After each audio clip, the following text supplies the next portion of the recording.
Welcome to the Witcher Lorecast, the show that explores the vast lore behind the Witcher games, show, and books. Witchers, welcome back to the Witcher Lorecast. This is your host, Tom, or Robots, and I'm here with Toasty, as always. Toasty, we've decided he wants to be a Sith, but we think he's more of a gray Jedi. Hi, Toasty. How you doing, buddy? I'm still Force sensitive, so you know what? I'll take it. All right. Well, this isn't the Star Wars Lorecast. We're going to leave that for other people. We've got 2 Star Wars shows now on the Robots Radio Rocket Club, which is pretty amazing. What's the other one? Go check that out. They're brand new. They just joined us. Balance of the Force. Of the Force. Yeah. They've been doing it for a while, and they might be rebranding and revising how they do their show. It's going to be awesome. So you should go check that out. You should check out the other one. What's Ben? What's yours called again? I always forget names. Holocron Histories. That's right. Go check that one out as well. But anyway, welcome back. We're talking about Witcher stuff. If you want to go check out Star Wars stuff, do it. But if you want Witcher stuff, that's why we're here. Toasty, it's the beginning of another month. It's May. And we've been doing some bestiary stuff on the beginnings of the months. So is that what we're back to today? We're talking monsters again? We're talking monsters. So you know what? I'm gonna keep it sort of in the locational theme of where we've been with Kaidwin recently. And I thought I'd go. We're talking about Cyclops. Cyclopes, Cyclopses, Cyclopides, Clopoids, Cyclopi. I can't even say that. I don't even know. I think it's supposed to be Cyclopes, but it's like octopus, and how nobody knows what octopus is when it's just octopuses. But even more confused. I thought octopus was octopi. No, it's not. It's actually just octopuses. I like octopi though. I know. I like the other ones better, but anyway. So, all right. So we're talking about Cyclops are they're kind of human, right? Except they have one eye. That's the only difference. They're also, really big. Oh. Really angry usually. And I see. They've got some other things going on. Yeah. A couple other things. All right. Well, welcome back, everybody. We're glad you're here. Check out all the people in chat. Thanks for being here. We love having you guys join us. Shut Up Joker says, Bestiary Week is my fave. Yes. I think that's how you pronounce Y-E-E-E-S. But anyway, let's get into this. I have a picture here for those of you watching on the live stream, Monday nights, 9 p.m. Eastern on the Robots Radio channels. Or if you're watching the video version of this, check this out. That is a Cyclops. Yeah, he's a big old boy. Big old boy. Big old scary boy. All right. So what do we know? What do we know about these Cyclopses? Well, I'm going to say Cyclops because I feel like it's like fish. You don't have to put anything after it. I don't know. Cyclops are ogroid creatures. They are as large as giants, typically, but are distinct due to their singular eye. As some of y'all saw the picture, typically seen in mountainous terrain or colder climates. Okay. But so are they related to giants? Is that the idea here, or are they distinct?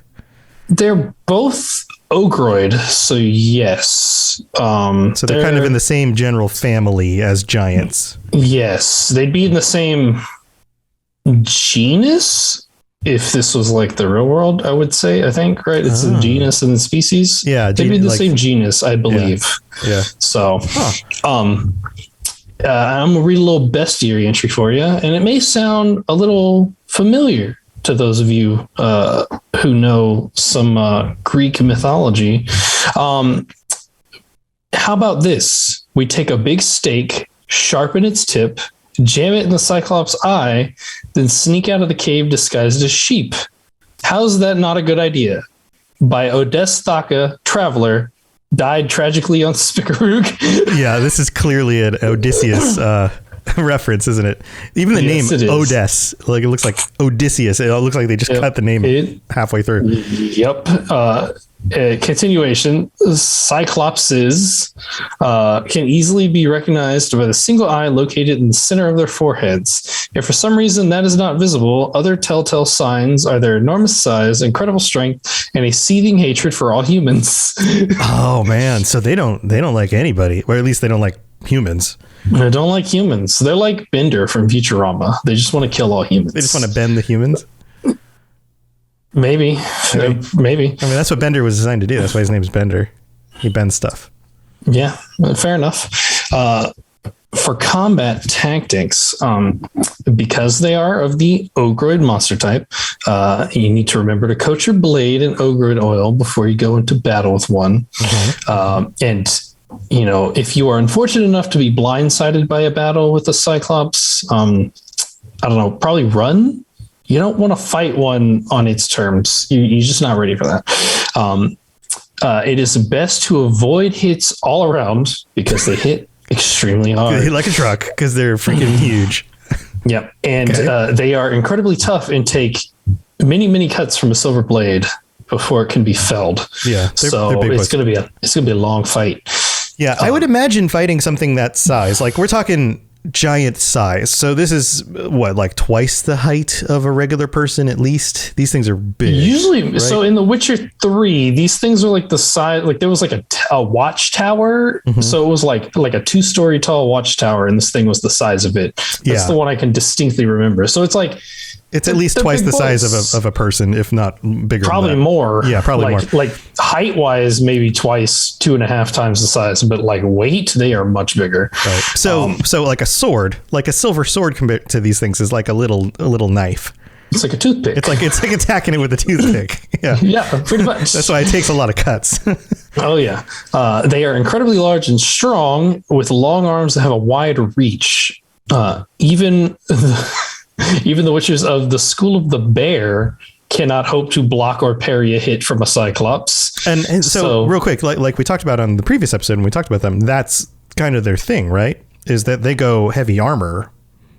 And they go like defensive, like they're like tank super build, defensive. Right. They are tanky, and the Cyclops will just knock them over easily. So recommendation is to get out of the way and don't take a direct hit. If you are too slow, or in the case of the School of the Bear, maybe too stubborn to get out of the way, Quinn will be a lifesaver here. If it should raise, extra defense. I'm just like Quinn using that to guard you. I mean, if you're going to get smacked by a Cyclops, having a magical barrier there to help you out probably Quinn is your best friend when fighting a Cyclops. It is your best friend. Right. If a Cyclops should raise both its hands in the air, get out of range, especially of the area in front of it, because it's about to pound the ground extremely hard and probably knock you to your ass, which is kind of the trend here. The dad joke on this one would be to say that he's raising his hands in the air because he does care about kicking your ass. But I'm not going to say that dad joke because it's not a good joke. Right.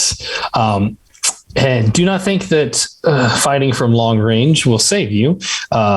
They can leap extremely long range, or alternatively they could charge you, and this charge, they can change the direction of the charge mid-charge. So don't think that like rolling out of the way is going to save you.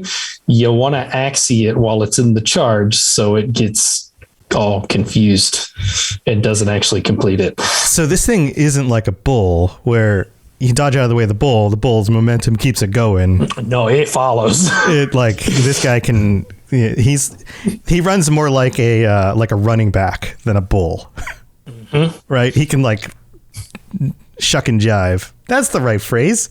Shuck and jive. Good job. Thanks. I think I would, if I had a Cyclops friend, I would call him Shuck and Jive. Shuck and jive, indeed. So, despite the fact that being in close range with a Cyclops is extremely dangerous, that is the way to kill one. And the Yrden sign can also provide a little bit of extra help. But you probably just want to save your stamina for Quinn.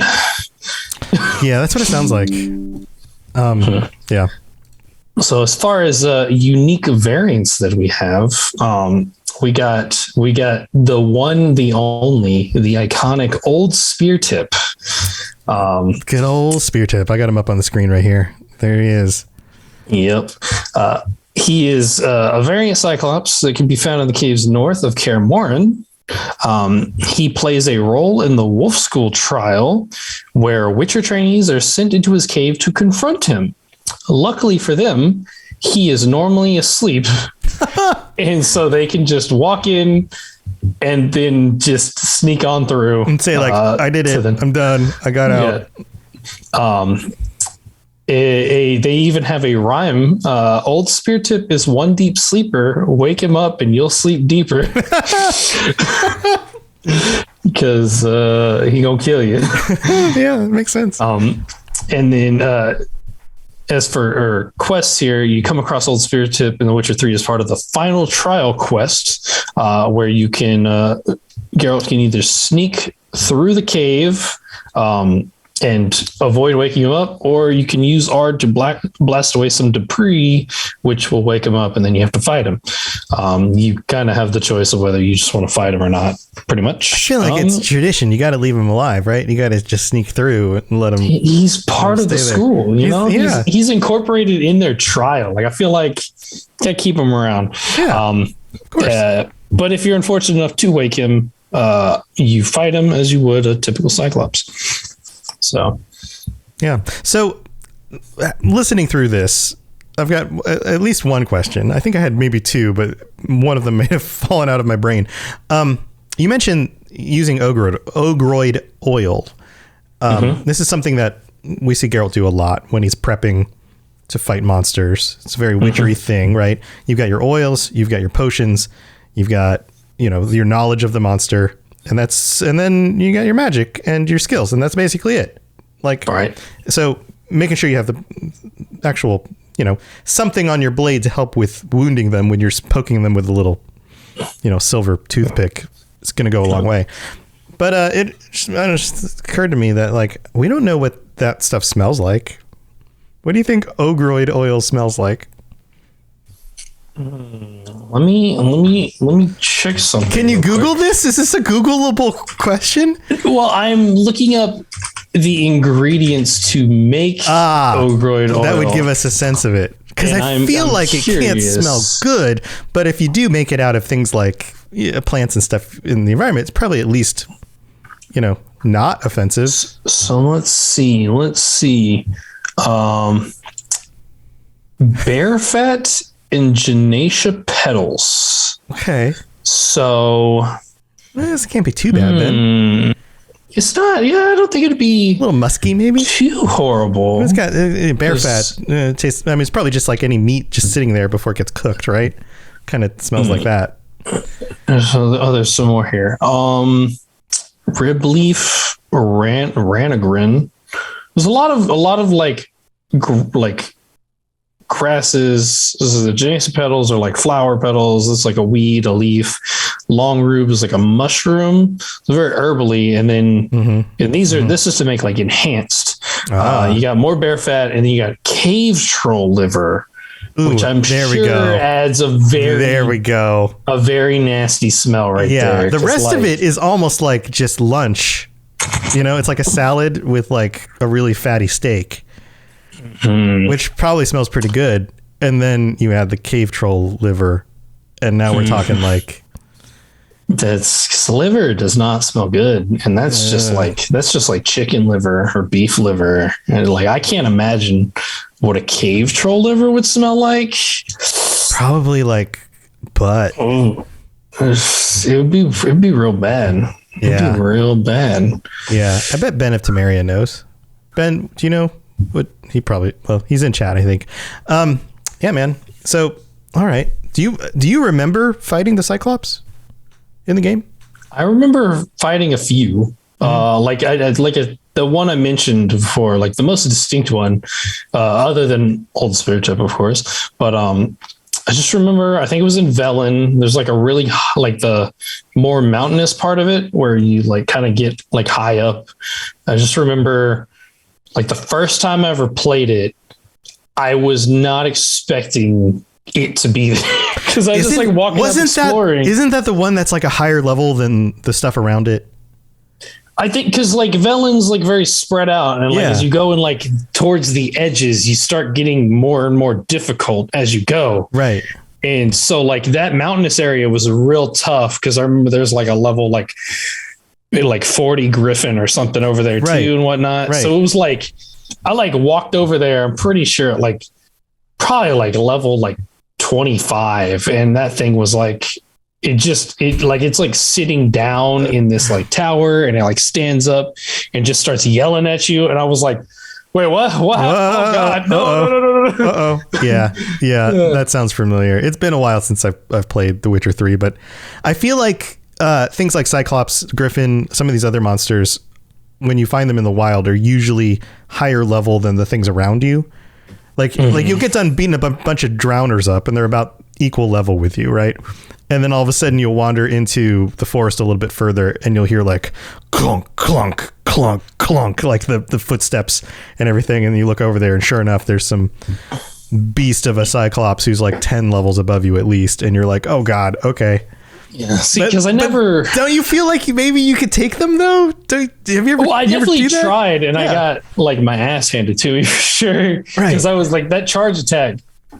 Because like you go through the whole game, and like let's be honest, Witcher 3, like rolling out of the way is kind of like the go-to thing, right? Mm-hmm. And then like that dude shows up, and it's like you can't roll out of the way of that guy. Like it doesn't work. So I was like, yeah, I'll come back later when I'm a higher level and I can hit you harder, because like I feel like the difficulty in Witcher 3 is like more exponential than it is like linear. Yeah. 10 levels is a big difference. Right. And like you do so little damage against them and everything. So it's like, it was just like, yeah, I'm hitting you for like a 48th of your health, and you just like knocked out like 75% of mine. So yeah, I'll come back later. Yeah. It's one of those things where it's like only 1 or 2 hits and then you're dead, and you're like, oh, but I can Dark Souls this guy, I know it. And then no, you can't. The only time I succeeded at defeating a monster that was like way super higher level was I think it was like a level 12, and I was fighting like a level 40 like earth elemental. Oh geez. But they're so slow. So it was like poke. Roll out of the way, it used its attack, and then I just come back in, poke, and get out of it, and like it just stay out of range of the guy. And it was like it took me like an hour, I think, but I killed it, and I was like, yeah, I feel real good about this. Yeah, you just kind of brute force it. And you're just like, if I just keep poking it enough, eventually it'll die. It did like I was not seeing the health bar moving at all. It was just kind of like eventually it was like, okay, so there is some progress there. Gotcha. Just keep on going. That's the way. Speaking of Star Wars, back in the day when I played like X-Wing and TIE Fighter, that's the way I would take out Star Destroyers using my A-Wing. Is that you could actually? This is a whole other story. I'll just real quick. You could fly in, put all your shields forward on your A-Wing, fly right at the Star Destroyer, and try and dodge all the shots, right? And then you get in and land a few hits on the shield generators, and then you fly back out with all your shields backwards while recharging. And you just do this over and over and over and over again until eventually you take out the shield generators, and then you do it over and over and over again until you eventually blew up the whole thing. And I don't know, 12-year-old me was like, that's right, I just took out a Star Destroyer with an A-Wing. That's amazing. I don't know. I remember. Back in the day. I remember that from like Battlefront 2 days. Yeah, back in the day. This was more difficult than that because they were actually at scale. Like Battlefront, things weren't really designed to scale very well. At least the original ones.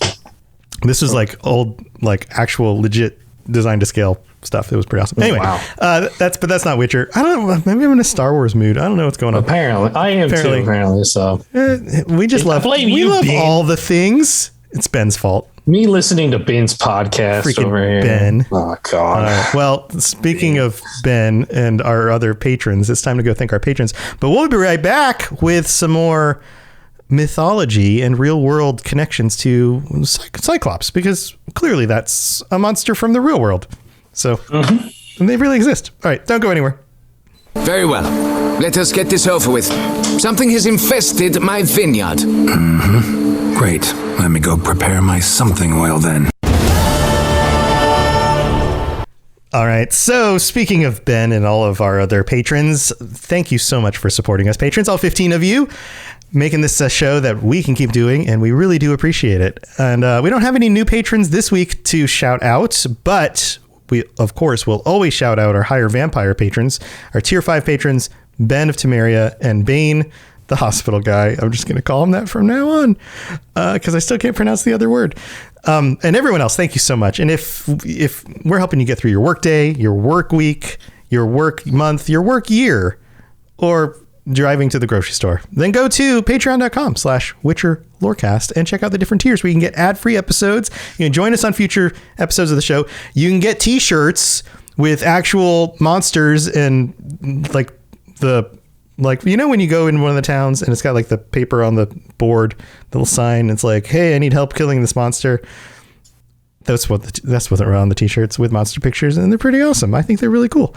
So go check it out. Maybe you guys want to help support us and get some stuff. Also, we don't have any new reviews this week either, but if you'd like to help us out, leaving us a rating on Apple Podcasts with a review is an extremely helpful way, and we'll read it out on a future episode of the show. Plus, if you don't watch on Apple Podcasts or listen on Apple Podcasts, I guess, unless you're watching us somehow on Apple Podcasts, that's weird. Let me know how that's possible.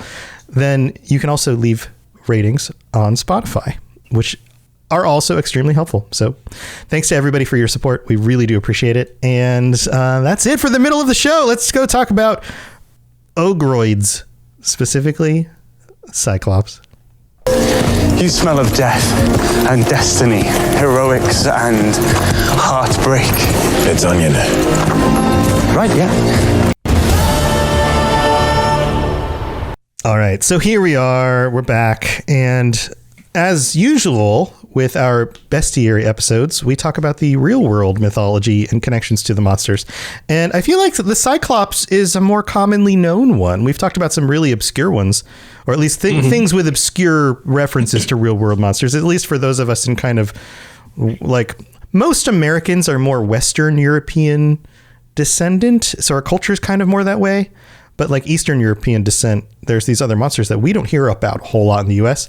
But a Cyclops, I mean, tell me if I'm wrong, that's Greek mythology 101, right? Yep.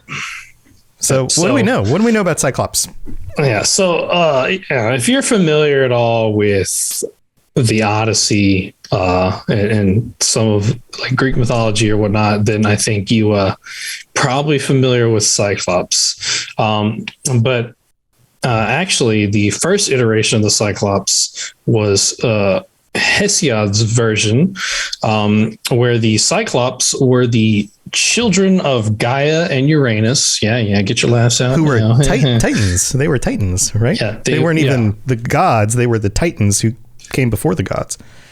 Yeah, so, and I think they were even kind of before that, I believe, because like Gaia and Uranus are the mother and father of the Titans. Oh, is that so right? They were like, because Gaia was the earth and Uranus was the sky. Yes, I think you are right. I think it's been a while since I've thought about this. Gaia is the ancestral mother, sometimes parthenogenic of all life. She is the mother of Uranus, the sky, and then she gave birth to Uranus, and then they gave birth to Titans. Yeah, gods don't really that's care pretty about messed incest up. that much. That's like, pretty gross. Yeah. But anyways, so the Cyclops were the children of Gaia and Uranus, and Uranus actually liked to keep them imprisoned. So when Kronos was planning to overthrow Uranus, the Cyclops joined him and offered their help, only to be rewarded by being imprisoned in Tartarus, because Cronus thought they were too dangerous. This is a tale not to have relations with your family members, or you might have cycloptic children. I genuinely, I think that this may be part of the origins of these stories, is that like children with birth defects come from inbreeding often, and cyclopsy, there's a birth defect where basically it looks like you have one eye. So that might actually be the origins of where this all comes from. Yeah. I mean, we do know that like mythology is typically just a way for them to explain things that they couldn't understand. Yeah, like absolutely. something like that, where they're just like, we don't know how this happens, so like they made something for it. Cyclops were said to be excellent smiths, even so much as to help Hephaestus, the god of the forge. Yeah. And they were responsible for making such things as Zeus's lightning bolts that he used to overthrow Cronus, the trident of Poseidon, and the helm of darkness that Hades wore. So like they're pretty good. Pretty legit. They're pretty good. And that's for Hesiod's. So, and then we move on to the probably more well-known story of the Cyclops, the poet of Homer in the Odyssey, where the Cyclops were the sons of Poseidon, not the Titans, but they did share in the portrayal of immense strength, size, and the singular eye. So similar types of creatures, just different origin story. Yep, pretty much. Yeah. In the tale told of the Odyssey, Odysseus and his crew landed on the island of Sicily, where resided the 7 Cyclopes, led by Polyphemus, my familiar name. They were shepherds, not metalworkers, and the sailors discovered Polyphemus' cave, in which he stored enormous numbers of crates of cheese, as well as pins full of lambs and kids. I think they mean kids as in like baby goats. Baby goats, yeah. Not it's children. Where he keeps the baby goats. Also, this is like baby lambs, right? This is like lamb cheese. We're not talking like cheddar here. Goat cheese, you know, so it's fine. Fix the picture healthier in your brain for you, right? I don't know, maybe. I think goat cheese is supposed to be healthier for you than it's cow good. cheese. It's good on a Greek salad.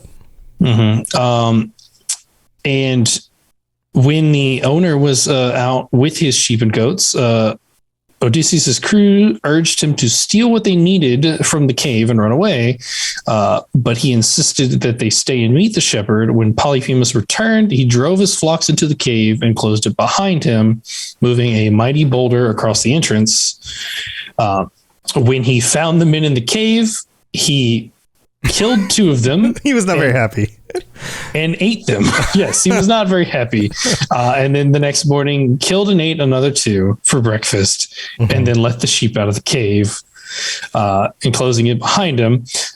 In order to go against him, Odysseus and his crew sharpened a stick and hardened it in the fire. And in the evening, when Polyphemus killed 2 more men, they offered him some wine and then gave him the name of Nobody. This is where they played a trick on him. Yeah, they were tricking him. When he got drunk on the wine, they gouged his eye out with a sharpened stick. Whenever the other Cyclopses, whatever, came to his aid, all he could tell them was that nobody is attacking me, which they were like, okay, then why are you freaking out? Right. And they're not very smart creatures. So they returned to their caves. When Polyphemus opened to take his flock out, Odysseus and his men were clinging to the underbellies and escaped. And then when they reached their ship, Odysseus taunted Polyphemus with his own name. Polyphemus threw boulders at him, but of course he couldn't see them, so he missed. So Polyphemus prayed to his father Poseidon for revenge, and asked that Odysseus never reach home, which I believe there's a whole nother book about that. This is a whole. Well, that's the Odyssey. I mean, that's what happens on the Odyssey. Okay, that's still part of the Odyssey. Is that it takes him, I don't know what, decades to get home. Like he just keeps on getting waylaid in all these dangerous places and loses so many men along the way. How many men were on his freaking ship? But anyway. It was a lot. So that is. So that is what we know of from like Greek, the Greek representation. There's actually several other. So in Celtic mythology, the Centauri people told tales of the Ojunkanu, who were 10 feet tall with one eye and 2 rows of sharp teeth, and they had 10 fingers on each hand and a mane of red hair. Okay, whoa. 10 feet tall, one eye, 2 rows of sharp, like 2 rows on top and on bottom? Because Like, I have 2 rows sharks, of teeth. I'm assuming, like I've how got they have them right. like We have 2 behind. rows of teeth, right? But this means like double rows. Yes. All right. It's pretty terrifying. It's pretty messed up. And then 10 fingers on it. Why do you need 10 fingers on a hand? Why crazy. not, man? The real question is, does that come with more thumbs? Yeah, because right? otherwise it doesn't do anything for you. It's like a thumb and 9 fingers. Yeah, like they don't provide anything else except like. But if you had 2 thumbs with 8 fingers, that'd be much better. Then you could play video games with 2 controllers at the same time. Exactly. Yeah. I'm down with that. This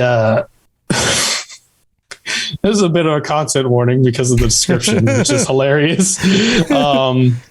According to the tales, the Ojunkanu had long, drooping breasts that touched the ground, and when they ran, they slung them over their shoulders. And it seems like that might be necessary for a few runs. Yeah, probably. Wow. But regardless of how they were described, they were considered the embodiment of cruelty and brutality and were known to destroy huts and trees, throw boulders, and block rivers from flowing. They also battled bears and bulls. Wait. So they're basically like giant, like beavers? I guess. They built dams, yeah. They're just those damn Centauri, literally. That's what their multiple fingers are good for like holding down like multiple nails at a time while they hammered them in. I see. That's really what it was. Or picking up really big boulders because they've got more fingers to grip the boulders with, maybe. Yeah. And they battled bears and bulls. Mm-hmm. Because I mean, like, you gotta wrestle something, might as well wrestle something that's like kind of your size. And if you're like, 10 feet tall and you got big old hands, I guess you could fight a bear. Yeah. In addition, the Ojunkanu displayed a bizarre reproduction process where they didn't mate. They would take the guts out of a deceased Ojunkanu and strew them around the forest, and then they would bury the rest of the body under an oak or yew tree.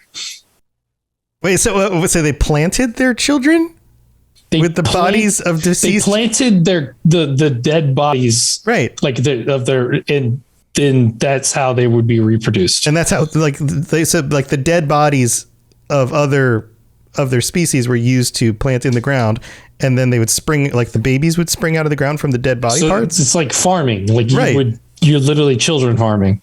Right. That's super weird.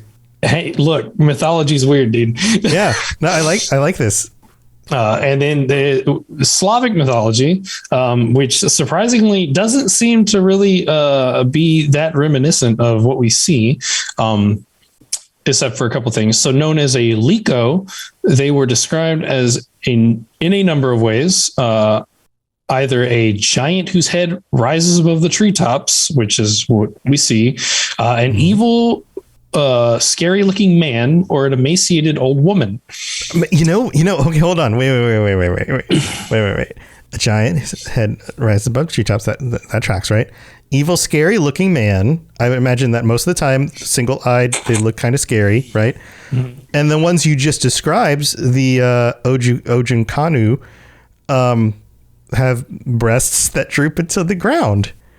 So if you don't have any fat there for the boobs to lay on, and they're really long and droopy, then they're going to hit the ground. So an emaciated old woman might be pretty accurate. Maybe. When gravity is going to do its thing, especially, none of this has talked about how long these creatures live for. But if they live for a very long time, then that might explain why the boobs get so droopy. Maybe. Who knows? Gravity is going to do its thing, man. It's just going to keep on pulling. Mm-hmm. But what all these descriptions had in common was that the Liko had only one eye and was the embodiment of evil, fate, and misfortune. So all of these are also evil. That's They're the all other evil. thing. Like They're all of them Cyclops. legitimately evil, bad, terrible, hate people. Except for like the Hesiod's, like they were helpful and like, you know, like they helped the gods and they built things for the gods. Like that's the but only I feel like that was like for that was like probably political repayment gain. because I believe that they were released from Tartarus whenever Zeus took over. Yeah, like there's some benefit there. They were negotiating because with Zeus, he like went to Tartarus and like got the things out of it so that it could they could help him overthrow Cronus, right? Like I think that's. I feel like there was some there was some coordination going on there. And Zeus isn't a human, right? So like the way these creatures treat other gods and other monsters is different than the way they treat humans. And across the board, it seems like they weren't too big fans of humanity. Yeah. And then the last little thing with Norse mythology, that they don't have any real representation, but often Odin was compared to a Cyclops due to his one eye, because he sacrificed one of his eyes to the god of wisdom. But that seems like more of just a reference than like he was a ogroid himself kind of thing. Yeah. Man, interesting stuff.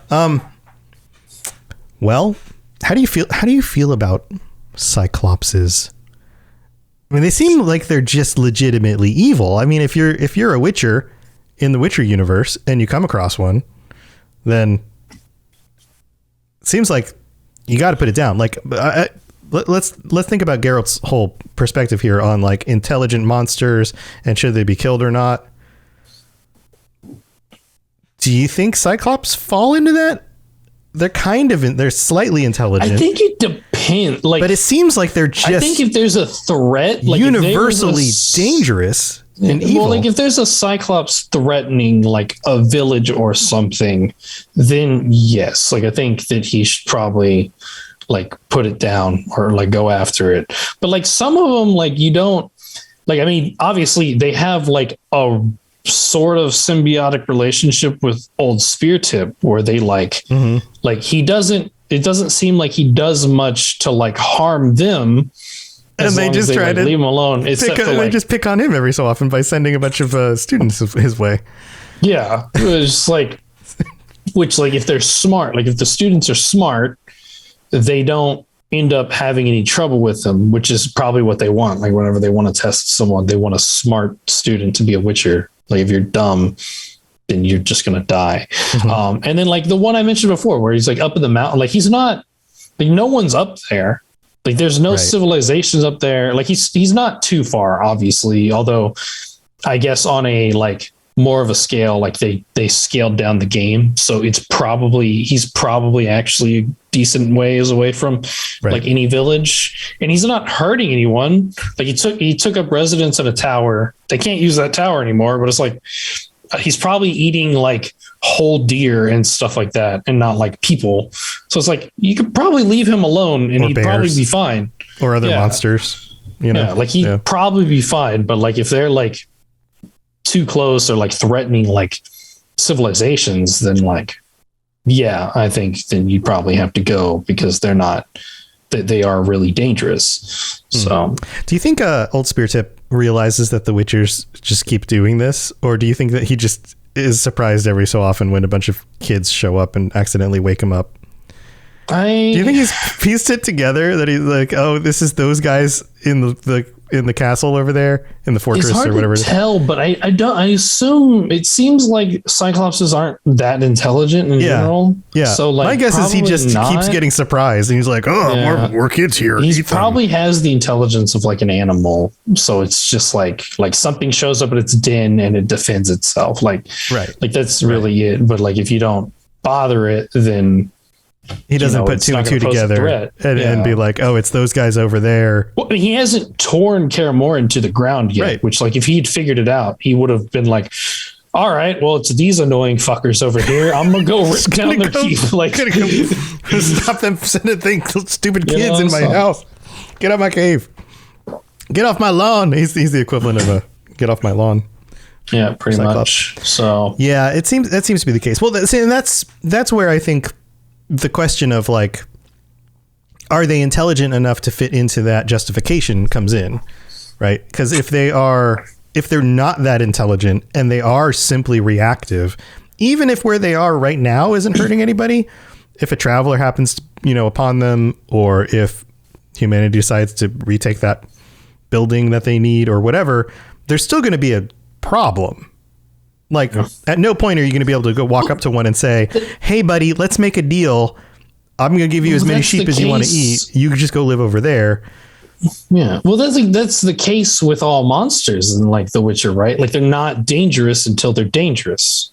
Like even the intelligence ones. I feel like the trolls though get like more of a pass than these, because the trolls aren't inherently evil. They're just naive really and dumb. Big and dumb. Whereas I feel like also these guys useful, which is what people like about them. Like, right. Yeah, I guess the Cyclops isn't useful, but it's also like, is the risk worth? Yeah. Like, because like, and maybe they are useful. I mean, like in the sense of like if we pull from some of the other mythology where they're like building dams and things, like what if Witcher Cyclops is like one that lives by the river is building a dam that's actually like desperately needed, right? And then constantly repairs it. And if you kill him, and then the dam wears out, and then all of a sudden everyone gets flooded, and nobody knows. Floods out of town, and they're like all dead. Like, yeah, but there's still just this basic level of them not liking humans and wanting to eat them and stuff. Whereas like the trolls don't necessarily respond that way by default.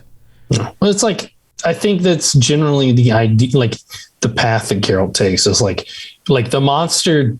He doesn't go for the kill until the monster's like dangerous. Like when they pose the threat, like even for like this, like werewolves, like he'll leave a werewolf alive. Mm-hmm. But if you start killing people, well, all right, now like this is a problem now. Right. Yeah. So it's like if the Cyclops is up there living up there and it's not posing any threat to people, then he'd probably leave it alone. But like especially if there's no money in it, like most Witchers do things to make a living, right? Because it seems like that's like a trend is like people won't pay for something if it's really not like an issue. Like they won't pay for people to kill trolls because trolls are useful and like they're cheaper to just have them around repairing the bridge themselves than to let them go. Like is that watchtower in the mountains really that important enough that they need to send people to go take it back? Probably not. So just leave it alone, Right. Yeah. I see what you're saying about that. Okay. Yeah. I don't know. There's something about them. I get the whole point of like, it takes extra effort to have to do this. It's definitely dangerous, like for sure. But I would put them on my list of like more dangerous than there's more potential. There's almost always more potential danger leaving them around than not. Whereas a troll can be reasoned with even at their low intelligence level. You can rationalize with them a little bit. Like I give you this, you let me pass the bridge. Like I give you this, you guard the door. Like there's some basic, and they're not necessarily just antagonistic against humans. In fact, sometimes they think they're humans. Whereas a Cyclops, I don't think will ever go that far. Like they know they are distinctly not human. They don't like humans. They're always dangerous towards humans. So, but yeah, I get the whole why go out of your way unless you need to argument. No. Yeah. Oh, yeah. They definitely I definitely agree with the fact that they pose more of a threat, like just at all times essentially. But it's just like if they're out of the way, you might as well just save the resources and like the trouble of all things. Is they're like, it's not as easy. Like trolls are difficult to take down. Sure. But like you could easily like go into a troll cave and kill a troll. Like it's a lot easier, I would say, for a Witcher to do that as opposed to like, oh, there's this dude who's like 3 times my size that like will fling me off the mountain if he hits me one time. Like right. that's you have to like strategize and and probably a bunch of witchers still die trying to do shit like that. So yeah, that's true. These guys are big. Well, at least they've got that going for them. It's hard not to notice them.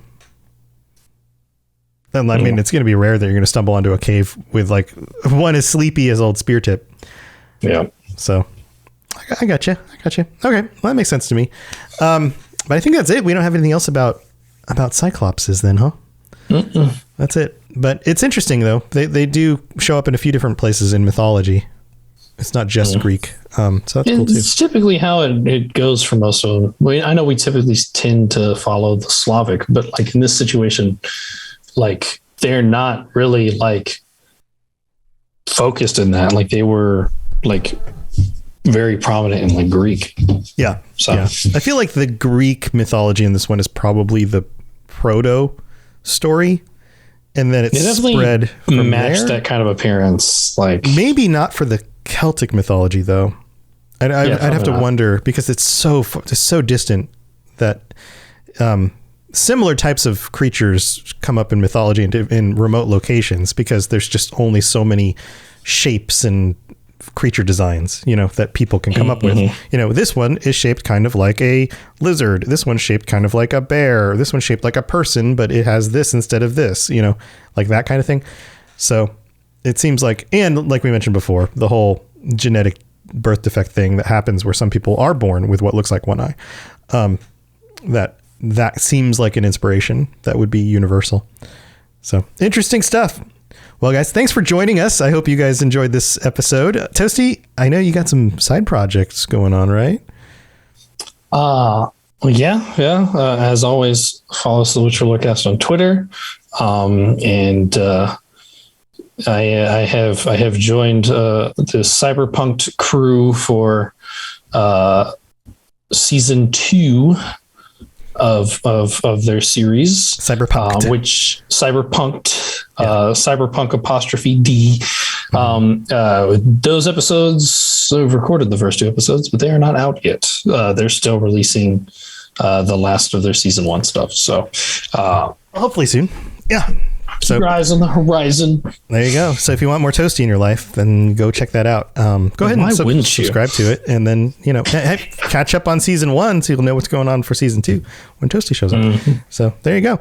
Let's see. I've got all my normal stuff going on. I streamed today, playing some music, doing some all sorts of stuff with. I bought a new guitar back there, and I got some more gear, and now I'm making music inspired by video games. So I've been streaming that a little, during live opportunities during the day where I can stream and I don't have other things going on. So if you want to come hang out with me, you're welcome to do that. That's the Robots Radio channels on Twitch, YouTube, and even Facebook, if you prefer Facebook.